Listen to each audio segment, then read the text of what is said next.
तो आप हमें जो बता रहे हैं उनमें से एक या दो ऐसी चीजें बताइए जो हम कल कर सकते हैं, जिनसे हमारी जागरूकता, धारणा और विचारशीलता बढ़ेगी। ओह, तो आप कुछ घर ले जाना चाहती हैं? जी, एक तरह से, पर कुछ ऐसा जो हमेशा बना रहे, ना कि ऐसा जो छूट जाए। क्योंकि हमने आपसे बहुत सी चीजें सुनी हैं, हमने बहुत कुछ सुना है और मैं सोच रही हूँ कि कल मैं नया क्या करूंगी। देखिए, 26 अक्षर वाले ABC को सीखने के लिए कम से कम अगर आपने भारतीय भाषाएं सीखी होती हैं तो 54 अक्षर होते हैं। सिर्फ 26 अक्षरों को ठीक से लिखने में आपको कितना समय लगा? उन्हें सही क्रम में लिखना और उन्हें अपनी मर्जी से इस्तेमाल करने में कितना समय लगा? ओह, मैं आज भी सीख रही हूँ। काफी समय लगा। कम से कम 3-4 साल। हाँ। न्यूनतम। वाक्य बनाना और उनका मनचाहे तरीके से उपयोग करने के लिए शायद 12-15 साल की शिक्षा लगी होगी। हाँ, तो आपने केवल कुछ शब्द सीखने के लिए इतना कुछ किया। वर्डक्राफ्ट। पर अपने अस्तित्व की मौलिक प्रकृति के बारे में कुछ जानने के लिए जो आपको नए आयाम में ले जा सकता है, आप उसे 2 मिनट में जानना चाहते हैं। इतनी नाइंसाफी क्यों? नहीं, मैं 2 मिनट में सिर्फ शुरू करना चाहती हूँ। ठीक है, तो शुरू कैसे करें? बस इतना कीजिए, आज बिस्तर पर जाने से पहले हर घंटे खुद को याद दिलाइए, अभी 8 बजने वाले हैं। 8 o'clock, remind yourself, wow, I'm still alive. 8 बजे खुद को याद दिलाइए, वाह, मैं अब भी जीवित हूं। नहीं, हंसी मत। आज रात सोने वाले कई लोग कल सुबह नहीं उठेंगे। धरती पर 10 लाख से ज्यादा लोग कल सुबह नहीं उठेंगे। कल सुबह मान लीजिए आप जाग गए। हाँ, किसे पता है? आप हमेशा सोचते हैं मैं नहीं मरूंगा, कोई और मरेगा। भयंकर बात है। कल सुबह अगर आप जाग जाएं तो पहले जांच लें, क्या मैं वास्तव में जाग गया? जिंदा हूं? मैं अब भी जिंदा हूं। वाह, आपको कुछ भी करने की जरूरत नहीं है, चिल्लाना मत। कम से कम एक बड़ी मुस्कान, ठीक है, मैं अब भी जिंदा हूं। 10 लाख से अधिक लोग आज सुबह नहीं उठे, पर यहां मैं जिंदा हूं। शानदार है या नहीं? आपके जीवन में सबसे बड़ी बात क्या है? आप अभी जीवित हैं। तो आप कल सुबह जिंदा रहे तो बस एक मुस्कान, वाह। फिर शायद आपके जीवन में 2, 3, 4 लोग हैं जो आपके लिए बहुत मायने रखते हैं, बस उनकी जांच करें। वो और वो और वो और वो जीवित हैं, सभी जीवित हैं। बहुत अच्छा। अगर आज रात 10 लाख लोग मारे गए, जो हर रात होता है, तो कम से कम 1 करोड़ लोगों ने किसी ऐसे व्यक्ति को खो दिया जो उन्हें प्रिय है, पर उनमें से कोई भी ऐसा नहीं है जो आपको बहुत प्रिय है। शानदार है या नहीं?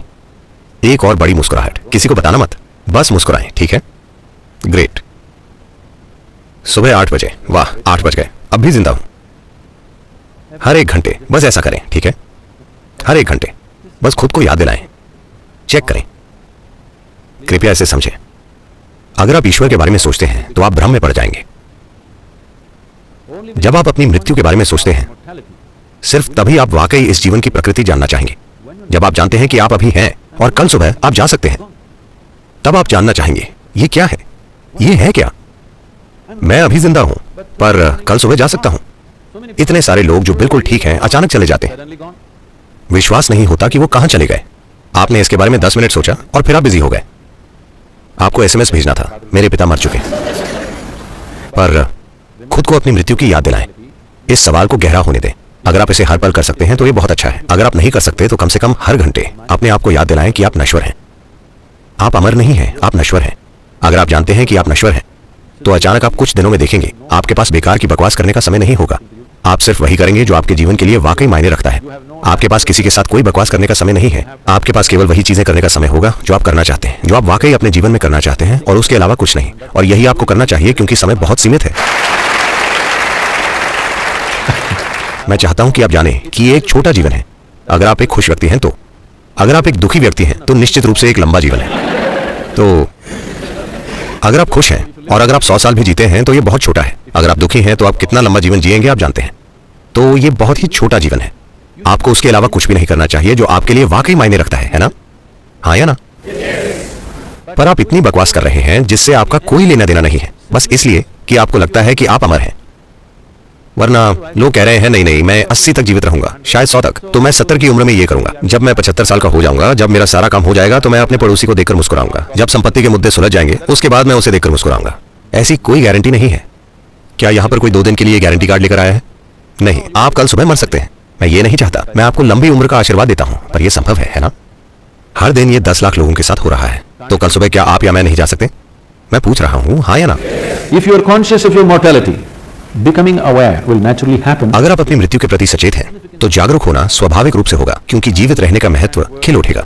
आपने सभी प्रकार के शब्दों का उपयोग किया जो अमेरिकी तट से आए हैं। माइंडफुलनेस, जागरूकता, मानसिक सतर्कता। नहीं, आपको इन चीजों में फर्क करने की आवश्यकता है। मानसिक रूप से सतर्क रहने से आप जीवन बेहतर तरीके से चला पाएंगे। अगर मैं मानसिक रूप से सतर्क हूं तो मैं बेहतर ड्राइव कर सकता हूं, अपना काम बेहतर कर सकता हूं, कुछ और बेहतर कर सकता हूं। ये जीवन चलाना है। जागरूकता जीवन चलाने के बारे में नहीं है। जब मैंने आपसे पहला सवाल पूछा कि आप कैसे जानते हैं कि आप यहाँ हैं, आपने कुछ सोचा और फिर आपने कहा मैं सचेत हूँ। केवल इसलिए कि आप जागरूक हैं, आप जीवित भी हैं। आपका जीवन जागरूकता है, आपकी जागरूकता ही जीवन है। सवाल केवल ये है कि कितना जागरूक। बहुत से लोग सोचते हैं कि अगर वे 50% जीवित हैं तो ये काफी अच्छा है।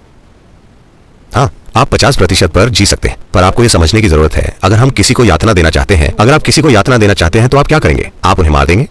मान लीजिए कि आपको नरक में रोजगार मिला, मान लीजिए आपको लोगों को प्रताड़ित करने का काम दिया गया, तो आप क्या करेंगे? मार डालेंगे? हेलो, नहीं, उन्हें आधा जीवित रखेंगे।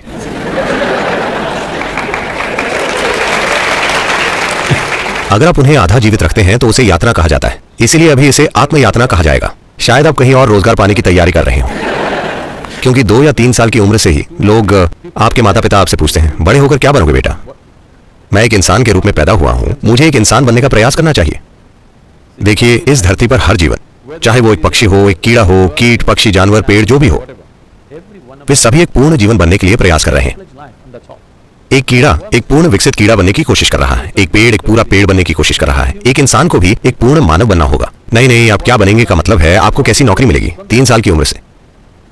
ये पागलपन इस वजह से आया है क्योंकि इस देश की पिछली शताब्दी इतनी गरीबी में गुजरी है, लोग इतने वंचित रहे हैं, उन्हें लगता है कि अगर उनके पास नौकरी नहीं होगी तो वे खा नहीं पाएंगे। ये एक गरीबी से भरी चेतना से आता है। हमें आगे बढ़ना होगा। वो पीढ़ी गई। अभी अगर आपके दिमाग की कुछ कोशिकाएं काम कर रही हैं तो आप जीवन चला सकते हैं। आपको किसी डिग्री की जरूरत नहीं है। अगर आपके दिमाग की कुछ कोशिकाएं काम कर रही हैं तो आप जीवन चला सकते हैं। आज ये कोई मुद्दा नहीं है। एक समय ऐसा था जब ऐसा ही था, अब ऐसा नहीं है। इसे बदलने का समय आ गया है। सवाल यह है कि आप कैसे जिएंगे, ना कि आप क्या बनेंगे। आपके जीवन का अनुभव कैसा होगा?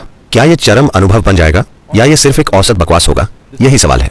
क्योंकि जब आप इंसानी रूप में आते हैं तो कुछ भी होता है वो काफी नहीं होता, कुछ और होने की जरूरत होती है। हाँ या ना? शायद आप सोचें कि आप अलग अलग काम कर रहे हैं। जो आदमी मंदिर जाता है, जो बार में जाता है, जो काम पर जाता है, जो दुनिया पर विजय पाने के लिए जाता है, Every one of them is just seeking a larger slice of life. वे सभी बस जीवन का एक बड़ा अनुभव चाहते हैं। कुछ लोग मॉल जाते हैं, कुछ लोग पीडीएस जाते हैं। जैसे कुछ लोग सोचते हैं कि मंदिर में फ्री में मिल जाएगा, इसीलिए वे वहां जाते हैं। कोई दुनिया को जीतने के लिए जाता है, कोई शॉपिंग के लिए जाता है। ऐसा क्या है जो आप पाने की कोशिश कर रहे हैं? ये बस जीवन का एक बड़ा अनुभव पाने की कोशिश है। पर अगर आप अपने पास पूरी दुनिया भी इकट्ठी कर लें तब भी कोई फर्क नहीं पड़ेगा। आपको बड़ा अनुभव नहीं मिलेगा। आपको बड़ा अनुभव तभी मिलेगा जब आपके देखने की क्षमता बढ़ाई जाएगी। अगर आपकी अनुभव करने की क्षमता नहीं बढ़ती तो आपके आसपास सब कुछ हो सकता है, फिर भी आपका अनुभव वैसा ही रहेगा। आधुनिक जीवन बस यही है। किसी भी दूसरी पीढ़ी के पास हमारे जितनी चीजें नहीं थी। आज ज्यादातर घर गोदाम जैसे दिख रहे हैं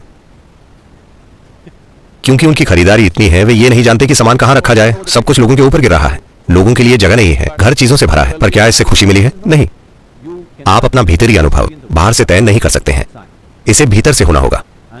और आपका अनुभव जितना बड़ा है, आपका जीवन भी उतना ही बड़ा होगा, ना कि उतना जितना सामाजिक रूप से दूसरे लोग सोचते हैं।